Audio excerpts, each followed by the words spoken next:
आज हम पढ़ेंगे हिंदी में आरोह के गद्य खंड से। पाठ है डॉक्टर भीमराव अंबेडकर द्वारा लिखा हुआ श्रम विभाजन और जाति प्रथा। श्रम विभाजन और जाति प्रथा, ये पाठ आपका समझा दिए थे, प्रश्नोत्तर भी हम भेज दिए थे। अब पाठ के साथ जो अभ्यास कार्य है उनको हम आज समझेंगे। प्रश्नोत्तर है, जाति प्रथा को श्रम विभाजन का ही एक रूप न मानने के विषय अंबेडकर की क्या तर्क थे? जाति प्रथा को श्रम विभाजन का एक रूप न मानने के विषय अंबेडकर जी का क्या तर्क है, यह प्रश्न है। तो जाति प्रथा को श्रम विभाजन का एक ही रूप न मानने से न के पीछे डॉक्टर अंबेडकर जी का यह मत था क्योंकि वह मनुष्य की रुचि पर आधारित नहीं है। मनुष्य की रुचि पर आधारित नहीं है, वो जाति के आधार पर है। इसमें व्यक्ति की क्षमता की उपेक्षा होती है, उसकी जो वास्तविक क्षमता नहीं होती।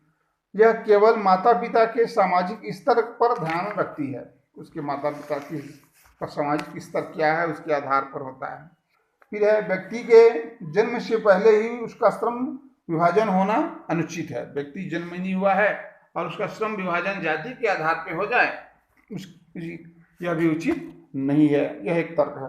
फिर है, जाति प्रथा व्यक्ति को जीवन भर के लिए एक ही व्यवसाय में बांध देती है। व्यवसाय उपयुक्त हो या अनुपयुक्त हो, व्यक्ति को उसे ही अपनाने की इसमें विवशता होती है। फिर अगला है, विपरीत परिस्थितियों में भी कार्य बदलने, पेशा बदलने की अनुमति नहीं दी जाती, भले ही व्यक्ति को भूखा क्यों न मरना पड़े। तो इस तरह से जाति प्रथा श्रम विभाजन का एक ही रूप न मानने के पीछे अम्बेडकर जी का यह तर्क था। दूसरा प्रश्न है, जाति प्रथा भारतीय समाज में बेरोजगारी व भुखमरी का ही एक कारण कैसे बन रही है? यह स्थिति आज भी है। क्या स्थिति आज भी है, कह रहे हैं। जाति प्रथा भारतीय समाज में बेरोजगारी और भुखमरी का भी एक कारण कैसे बनती है, या क्या आज भी स्थिति समाज में है? तो जाति प्रथा के अनुसार व्यक्ति अपना व्यवसाय अपनी इच्छा के अनुसार नहीं चुन सकता है।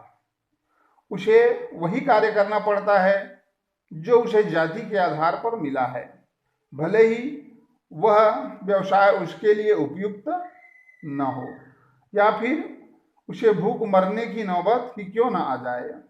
इस प्रकार व्यवसाय परिवर्तन की अनुमति न देकर जाति प्रथा भारतीय समाज में बेरोजगारी को और भूखमरी को जन्म देने का कारण बनती है। आज इस स्थिति में परिवर्तन आया है।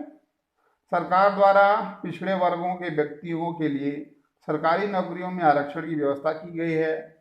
इस प्रकार वे भी अन्य वर्गों की भांति समानता पर आधारित अधिकार पा चुके हैं। वे अपनी कार्य कुशलता एवं दक्षता के आधार पर व्यवसाय का चुनाव स्वयं कर सकते हैं, कोई भी कार्य कर सकते हैं। तो आज की स्थिति ऐसी नहीं है। तीसरा प्रश्न है, लेखक के मत से दासता की व्यापक परिभाषा क्या है? दासता की गुलामी की परिभाषा लेखक के अनुसार। तो लेखक के अनुसार दासता केवल कानूनी पराधीनता को ही नहीं कहा जा सकता। दासता में वह स्थिति भी सम्मिलित है जिससे कुछ व्यक्तियों को दूसरे लोगों के द्वारा निर्धारित व्यवहार एवं कर्तव्यों का पालन करने के लिए विवश होना पड़ता है। अपनी इच्छा के विरुद्ध व्यवसायों को अपनाना दासता का एक सशक्त उदाहरण है। लेखक के अनुसार जब तक समाज में समानता, समता स्थापित नहीं हो जाती तब तक हम स्वतंत्र नहीं हो सकते। जब तक स्वतंत्रता कुछ ही लोगों तक सीमित रहेगी तब तक दासता से मुक्ति पाना संभव नहीं हो सकता। इस तथ्य को देखकर लगता है कि विदेशी ताकतों को देश से भगाना अधूरी स्वतंत्रता की ही प्राप्ति होगी। इस तरह से उनका तर्क था। प्रश्न चौथा है, शारीरिक वंश परंपरा और सामाजिक उत्तराधिकार की पुष्टि से मनुष्यों में असमानता संभावित रहने के बावजूद अंबेडकर समता को एक अनिवार्य सिद्धांत मानने का आग्रह क्यों करते हैं, इसके पीछे उनका क्या तर्क है? तो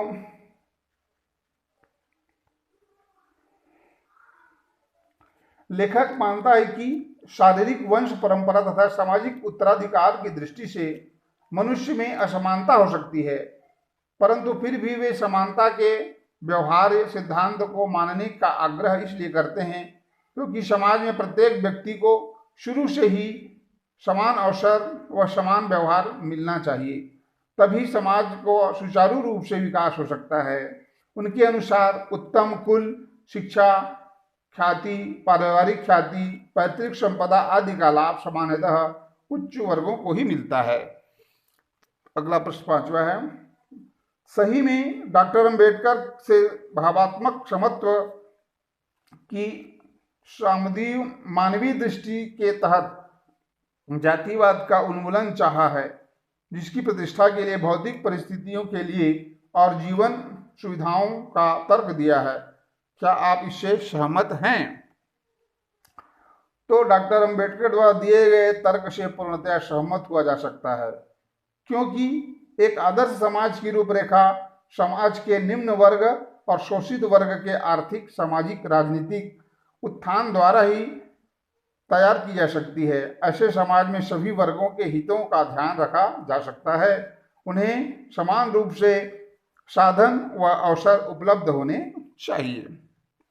फिर प्रश्न 6वां है, आदर्श समाज के 3 तत्वों में से एक है भातृता ने भाईचारा को रखकर लेखक ने अपने आदर्श समाज में स्त्रियों को भी सम्मिलित किया है अथवा नहीं किया है।